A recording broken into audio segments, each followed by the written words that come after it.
Turabaramukije cyane bene data bakunzi musanzwe mukurikirana kino kiganiro igitondo gishasha. Amahoro y'Imana niyo tubifurije ubugira kandi mutaramanye na jewe nkuko mubibona Janvier Imana irambona. Nkabari jewe nsanzwe ndabatunganiriza bino biganiro iyo byateguwe kandi nkongera nkabibashikiriza. Ndabahaye ikaze muri kino kiganiro igitondo gishasha cuno munsi, aho tugomba dusozere ibi biganiro twari tumazemo iminsi tubashikiriza muri kino kiganiro igitondo gishasha. Byari ibiganiro bitumbereye gutsimbataza iri jambo twasomye mu gitabo c'imigani ya Salomo igice ca 4 ku murongo wa 26, aho twabonye ko iryo jambo ryavuga ngo rinda umutima wawe kurusha uko worinda ikindi cyose kuko ariho ubugingo bududubiriza. Aniyo majambo twari tumaze iminsi dutsimbataza. Twabonye ibice bine byose. Ure tugomba dusozere igice ca nyuma haruza kurabira hamwe ibintu bibiri vya nyuma muri bino bintu indwi.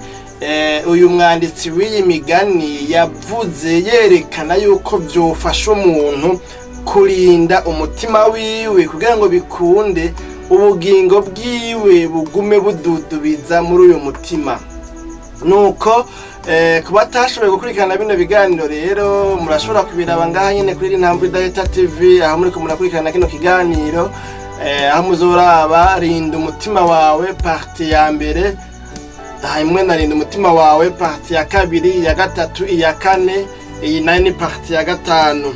Tubibukije rero mu parti ya mbere twavuze ahanini novuga ngo nk'intangamarara, tuvuga uburemere, twerekana uburemere bwa rino jambo ngene umuntu akwiye kurinda uyu mutima wiwe. Impamvu nyamukuru ko ari kubera yuko ubugingo bududubiriza muri uyu mutima, kandi ko uyu mutima ubugingo bududubiriza muri wo buhagaze buhuye n'intambamyi, no kuvuga umuntu atosubira kuba muzima. Rero muri parti ya kabiri naho twarabiye hamwe ibintu bibiri byo dufasha gushishikara kurinda umutima wacu. Naho twabonye ijambo rimwe muri aya majambo abiri ryavuga ngo wikure ko akanwa kagoreka. Twaravuze ibitaro bike kuri iryo jambo. Turavuga kandi n'ijambo rigira kabiri aho ryavuga ngo ushire kure iminwa, ushire kure yawe iminwa ihushagirika. Imana yacu nihimbazwe. Mu gice cya gatatu naho twarabiye hamwe ijambo ryavuga yuko amaso yawe akwiye gutumbera imbere. Twaravuze ibitari bike ingena amaso y'umuntu adakwiye kuraba ibyo ari byo byose, akwiye gutumbera imbere, akwiye gushigwa ku rutonde, akwiye gushigwa kuri discipline, kubera ko atari ibintu ibyo ari byo byose umuntu araba bimugirira akamaro. Hari ibyo umuntu araba ntibimugirira akamaro. Imana yacu nihimbazwe bene data bakunzi ba kino kiganiro igitondo gishasha. Mu kiganiro gikurikirana twaraboneye hamwe amajambo yavuga ngo ingendo zawe zose zibe izitunganye, ingendo zawe zibe izitunganye. None rero uyu munsi naho twagomba duce turabira hamwe ibintu bibiri byo shishikara kudufasha kurinda umutima wacu kugira ngo bikunde ubugingo bushishikare kududubiriza muri wo. Hanyuma tubone gusozera rino jambo, tuzobandanya n'ibindi biganiro igitondo gishasha mu minsi zo kurikira nko tuzoba twagiye turabibatunganiriza. Dusomerera aya majambo twishimikiza ari ku murongo wa 27, avuga ngo ntugatambamire iburyo canke ibumoso, ukure ikirenge cawe mu kibi. Imana yacu nihimbazwe. Ni mu gitabo c'imigani ya Salomo igice ca 4 umurongo wa 27. Twasomye mu gice ca mbere umurongo wa 23, no kuvuga parti ya mbere twasomye muri chapitre ya 4 umurongo wa 23, no twakuye amajambo twasangiye muri runo rukurikirane novuga ngo parti ya mbere. Parti ya kabiri nayo muza gusanga twavuganya amajambo yabonetse ku murongo wa 24. Parti ya gatatu twarabiye hamwe amajambo ari ku murongo wa 25.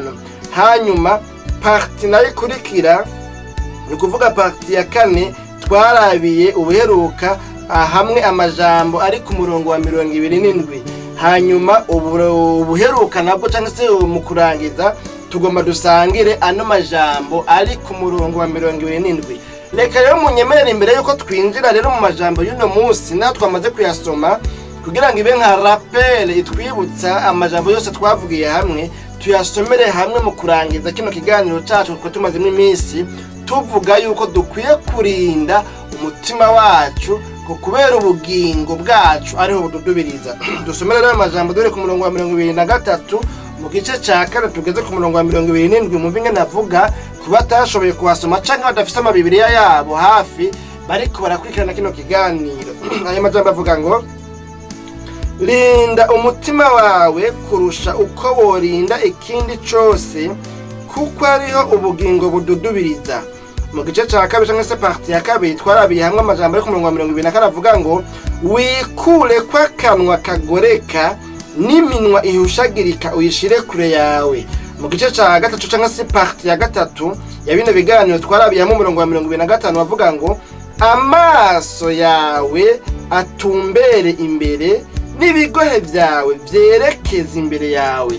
Mu parti ya kane twarabiye hamwe amajambo ari ku murongo wa 26 avuga ngo usene inzira y'ibirenge vyawe kandi ingendo zawe zose zitungane.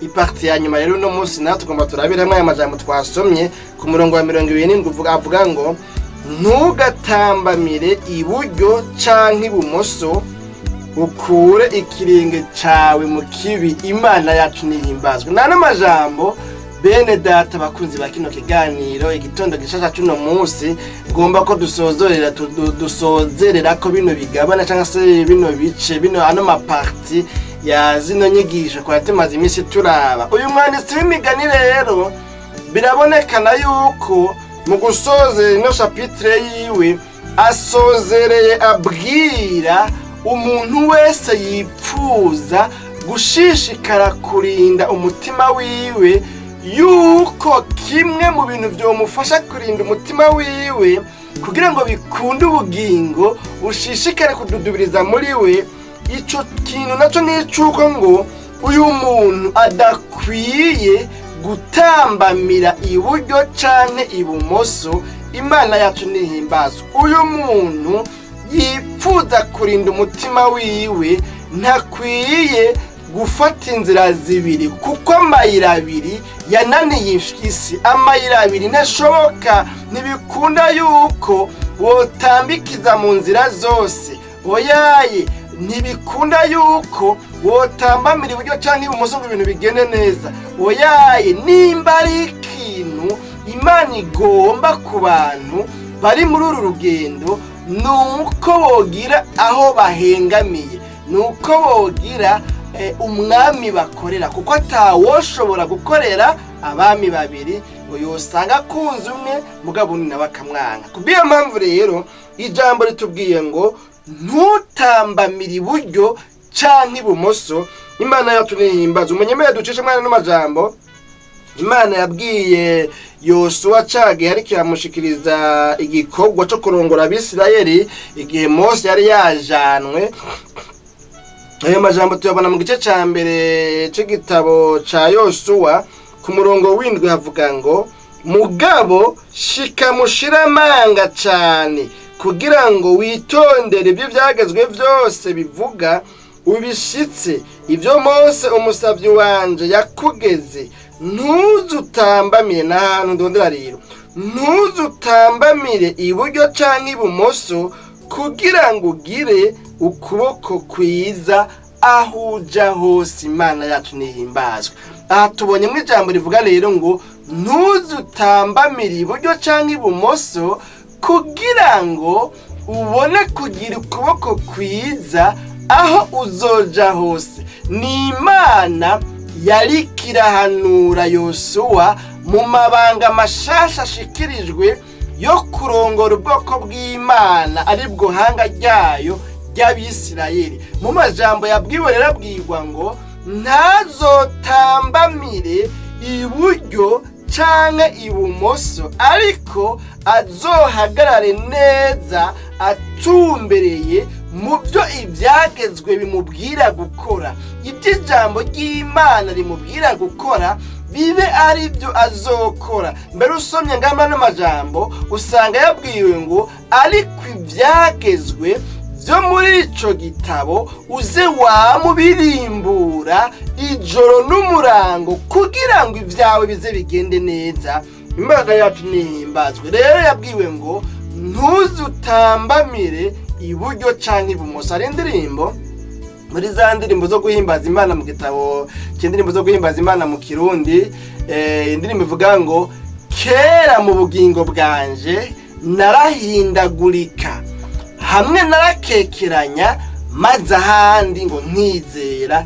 Imana yacu nidutabare. Umuririmbyi ariko aravuga rero ku bugingo bushasha ingene byahindutse ubu yamaze gukizwa. Avuga rero kera ingene yarameze, ingene yatambamira iburyo canke ibumoso, ingene ataguma hamwe, ingene wamusanga muri uno mwanya ari mu bashigikiye bino, mugabo mu wundi mwanya ugasanga ari mu bashigikiye biriya. Avuga rero ingene ngo ubu hariho amahoro Yesu amuha ameze nk'uruzi, amahoro aruta ayandi yose. Imana yacu nihimbazwe. Avuga mugabo ngo kera igihe ntari bwaronka aya mahoro narahindagurika, narimeze nk'uruvu. Imana yacu nidutabare. Burya rero iyo umuntu atambatamba, iyo umuntu atambamira iburyo uyu mwanya, uwundi mwanya agatambamira ibubafu,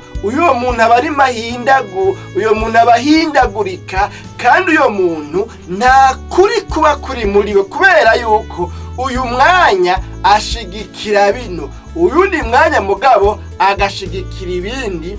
Imana yacu nidutabare bene data bakunzi ba kino kiganiro igitondo gishasha. Mu uyu no munsi usanga ariko yigisha bino ariko atukabiriye, mugabo ejo mwahura ugaca usanga yihinduye, yiyoberanije, yahindaguritse, ugasanga bya bindi yari karatuka nibyo arimwo, ahubwo arikatuka bya bindi yari yamye adefanda canke ashigikira. Imana yacu nidutabare bene data bakunzi ba kino kiganiro igitondo gishasha cuno munsi. None rero ntiduhava duteba mu majambo, dutumbereye kuvuga ngo rero mu ntumbero yo gutsimbataza ijambo rivuga ngo urinde umutima wawe kuruta uko worinda ikindi kintu cyose, usabwa yuko udatambamira iburyo canke ibumoso. Usabwa yuko ugira ahantu uhagaze ukatumbera Yesu wenyene, kuko ari we nzira, ukuri n'ubugingo. Imana yacu nihimbazwe. Ngaho twabonye ijambo rigira indwi rivuga ngo ukura ikirenge cawe mu kibi. Imana yacu nihimbazwe. Ijambo rya gatandatu muri ano majambo indwi tumaze imisi tuvugana ryavuga ngo ntutambamire iburyo canke ibumoso, ntube mahindago, ntube umuntu ahindagurika, ntube umuntu hamwe akekeranya maze ahandi akizera. Iyo uri umuntu akekeranya hamwe akizera hano agakekeranya, ibyo bintu bigukwegera mu kaga. Umutima wawe ntibikunda yuko ugumududubizamwo ubugingo, kubera muri kwa kujarajara, muri kwa gutambatamba, muri kwa gutambamira iburyo canke ibumoso, ntihaburamwo ibintu bitameze neza, kuko izo mpande zose uko ari zibiri ntizishobora kubera rimwe nziza. Hategerezwa kuba hariho uruhande rwiza n'uruhande rubi, hategerezwa kuba hariho uruhande rw'ukuri n'uruhande rw'ikinyoma. Kubw'iyo ntumbero rero umuntu agomba kurinda umutima wiwe ibiwonona, ibihungabanya ubugingo bududubiza muri uyo mutima. Akwiye guhitamwo kudatambamira iburyo canke ibumoso, akaba umuntu atumbereye, afise intumbero, afise imbona kazoza y'ibyo agomba gushikako, y'iyo ariko araja, afise igicapo c'amerekero y'iyo ariko araja. Imana yacu nidutabare bene data bakunzi ba kino kiganiro igitondo gishasha cuno munsi. Ijambo ry'indwi rero rivuga ngo ukure ikirenge cawe mu kibi. Imana yacu nihimbazwe. Hariho amajambo nagomba yuko ducishamo nange tuyasome imbere yuko duca dusenga Imana kubera murazi ko kino kiganiro kidafise intumbero yo guteba hama duce dusenga Imana dusozere runo rukurikirana kwa bino biganiro katumazemo iminsi. Ijambo ndondera mu mpera z'uyu murongo wa mbere wa Zaburi ya mbere umurongo wa mbere nyene uvuga ngo hahigwa umuntu atagendera mu nzira z'ababi, adahagarara mu nzira y'abanyabyaha, aticarana, niyo ndondera rero, aticarana n'abacokoranyi. Imana yacu nihimbazwe. Muri ano majambo twumvisemwo yuko umuhirwe ari umuntu atagendera mu nama z'ababi kandi adahagarara mu nzira y'abanyabyaha kandi aticarana n'abacokoranyi. Iri jambo rya nyuma twabonye ijambo rigirindwi rivuga ngo ukure ikirenge cawe mu kibi. Aya majambo nadusomye muri Zaburi atubwiye ngo hahigwa umuntu atagendera mu nama z'ababi, adahagararana n'abacokoranyi kandi uyo muntu aticara n'abacokoranyi. Ni ukuvuga adahagarara mu nzira y'abanyabyaha. Mu yandi majambo turihindukije kugira ngo turongere ino jambo tuko turavuga ngo ukuri kirenge cawe mu kibi.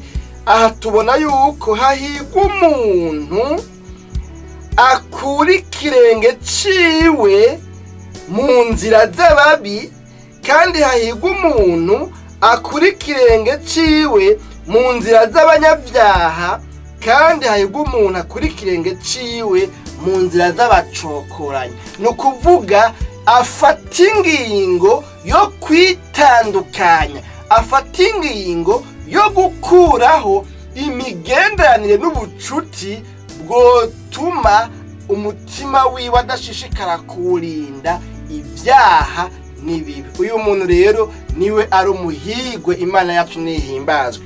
Rero twabonye amajambo tumaze iminsi tuvugana ibyo yatubwiye. Ugomba kumenya ido nido wokurikirana bino biganiro twagiye turabira hamwe. Ijambo rya mbere tugomba dusozere ryatubwiye ngo wikure ko akanwa kagoreka. Yewe wa muntu ugomba kurinda umutima wawe kurusha uko worinda ikindi cyose, urasabwa kwikura ko akanwa kagoreka. Ijambo rya kabiri twabonye mu majambo abiri yaranze iparti ya kabiri ryatubwiye ngo ushire kure yawe iminwa ihushagirika. Aho naho nyene ugomba kumenya ido nido wokurikirana parti ya kabiri ibyo yavuga. Hanyuma kandi mu parti yakurikiye twaravye mu jambo rya gatatu ryatubwiye ngo amaso yawe atumbere imbere hanyuma usene inzira y'ibirenge vyawe. Ijambo rya gatatu amaso yawe atumbere imbere, ijambo rya kane usene inzira y'ibirenge vyawe. Iyo ni parti ya gatatu. Parti ya kane yavuga ngo twabonye mu jambo rya gatanu n'irya gatandatu. Ku parti ya kane ivuga ngo usene inzira y'ibirenge vyawe kandi ingendo zawe zose zitungane. Imana yacu nihimbazwe. Bene data bakunzi ba kino kiganiro igitondo gishasha cuno munsi, none turangije turabira hamwe aya majambo abiri ya nyuma avuga ngo irya gatandatu rivuga ngo ntutambamire iburyo canke ibumoso. Ijambo ry'inuna rivuga ngo ukure ikirenge cawe mu nzira y'abanyakibi, mu nzira y'ikibi. Imana yacu nihimbazwe. Bene data bakunzi ba kino kiganiro igitondo gishasha, murumvise amajambo tumaze iminsi tuganira ibyo aduhanuye. Rero birashoboka yuko umuntu usanga abumukizwa ku murango y'abantu bamubona, mugabo mwijoro ugasanga ari inyegeza, ugasanga akatama korosi, ugasanga akizwa mu rusengero mugabo mu mihana wapi, akizwa ku murango mugabo mwijoro mwisite ugasanga akizwa abantu bamubona, iyo batamubona naho akora ibindi. Ugasanga umuntu rero ni mahindagu, ugasanga umuntu afise novuga ngo impande zibiri nizo ziranga ubugingo bwiwe, ubuzima bwiwe, ugasanga mu by'ukuri uyu muntu ntarakura ikirenge hariya, naho ari muri korale naho aririmba, ariko ikirenge ciwe kiracari mu bibi hariya. Birashoboka yuko umuntu usanga hariho urugingo rwiwe rukiri mu isi, ugasanga umuntu hariho urugingo rwiwe rukiganzwa n'akameremere, ariko kino kiganiro gitumbiye kukubwira ngo yewe wa muntu wumva ugifise urugingo rutarava mu nzira y'abanyakibi, rutarakura ikirenge mu kibi, rutarava mu isi, ubwira Imana ngo Mana, ibi bintu byarananiye, ibi bintu byarangoye, kandi nibyo byatumye ntarinda neza umutima wanje, ibyatumye ubugingo bugenda, ibyatumye ntakaza ubugingo bwahora bududubiza muri jewe, ibyatumye ntakiri muzima, ibyatumye mba umunyabyaha nk'abandi bose, ibyatumye mba umunyantege nke, ibyatumye mba kure yawe, nuko nabaye mahindago, nuko hamwe nabaye uwizera ahandi nkakekeranya, nuko hamwe nabaye umukizwa mugahandi nkaba umunyabyaha, nkaba umupagani. None Mana sanze byarananiye kurinda umutima wanje, niyo mpamvu ubugingo bwaheze muri jewe, kubera hariho ingingo zikiri hariya mu isi ziboheweyo.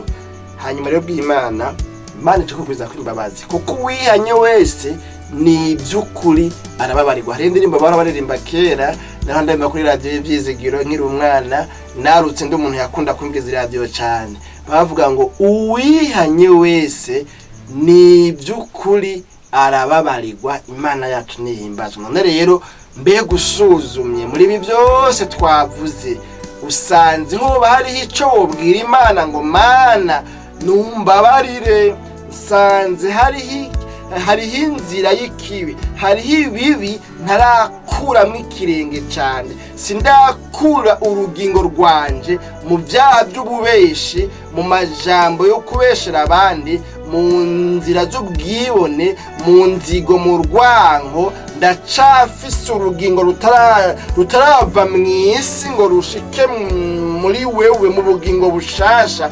Nsanze hari ibyo nkiboshwemo.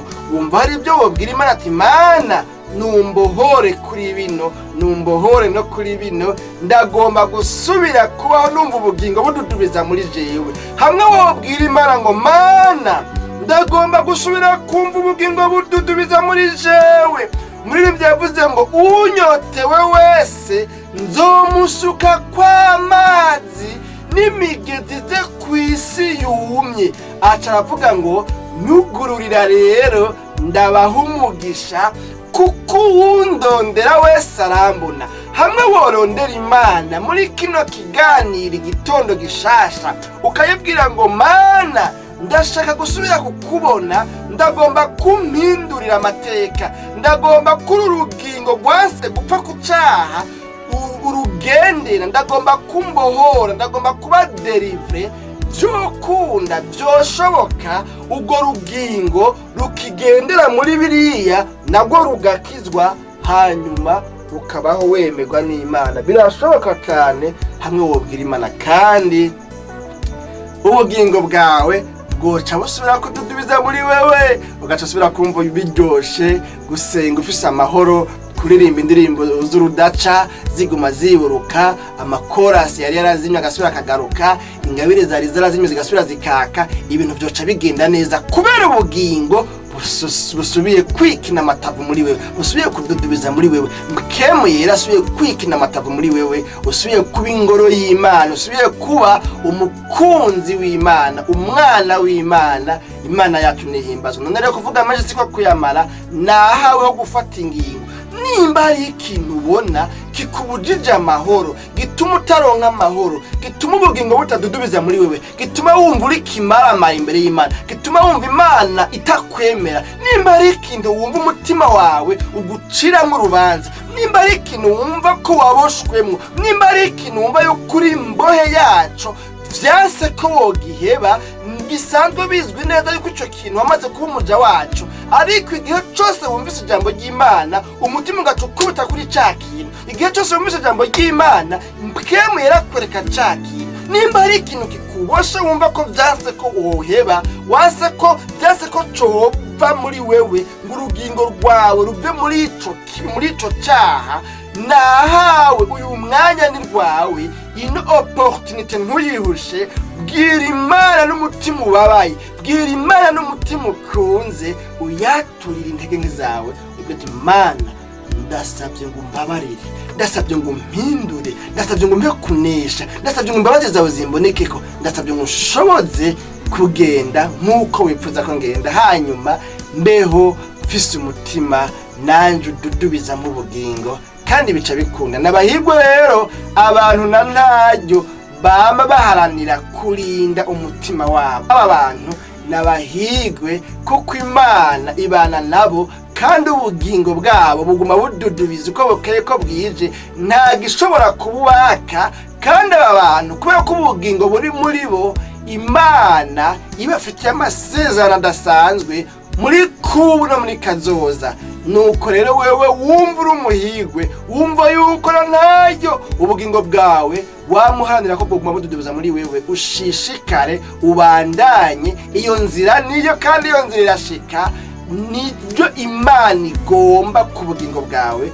no kubaho wumva yuko uri muzima wumva ko ubugingo buri muri wewe nuko rero nano majambo mwese abayumvise Imana nyina amahoro ishishikare kubahezaga no kubabera inyishu muri byose n'umuhombe uvyumva akabifata ibisanzwe nkaho mengo ntaco bivuze ntaco bimaze kuko iyo muntu urumva nyene ahombera abandi bungukiye kuko azogera azokwicuza bitagishoboka yipfuze kwihana yipfuze guhinduka bitagikunda Imana yacu nidutabare bene data bakunzi bakino kiganiro igitondo gishasha dusenga Imana rero twiragiza Imana tuzosubira mu kiganiro igitondo gishasha tubutaha mu yandi majambo tuzoba twabateguriye mwami Yesu tugushimiye cyane ku bwana majambo twumvise turumvise ibintu bitari bike uyu mwanditsi w'imigani yavuze ariko aratsimba atazira ijambo rivuga ngo rinda umutima wawe kuruta uko urinda ikindi kintu cyose abantu bashoboye gukurikirana bino biganiro byose twakurikiranye mwami Imana ibyo bagiye barasenga basaba ngo Mana mfasha kuri kino sanze ndumutsindwa Mana mbabarira kuri kino sanze ndumunyabyaha ndakwinginze gushishikara kubagirira neza ubagendere mwami Imana batuye basaba ngo bagirire imbabazi abasaba inkomezo zo gushishikara kunesha no kugororoka uzibaronse umuntu wese uko agusenze uko akwinginze uko akubwiye uko agusabye no mugirire neza urakoze ibisiga turakwiragije umuntu wese aza kwirirwa uyu munsi ubane nawe umugirire neza umugendere umukoresha umubere inyishu wugurura inzira zugaye imbere ziwe uhezagire ibikorwa by'intoki ziwe ubuntu no kwinamara biva kuri bishishikara kubana nabo mu izina ryawe gira Kristo tubisabye tubyizeye amen.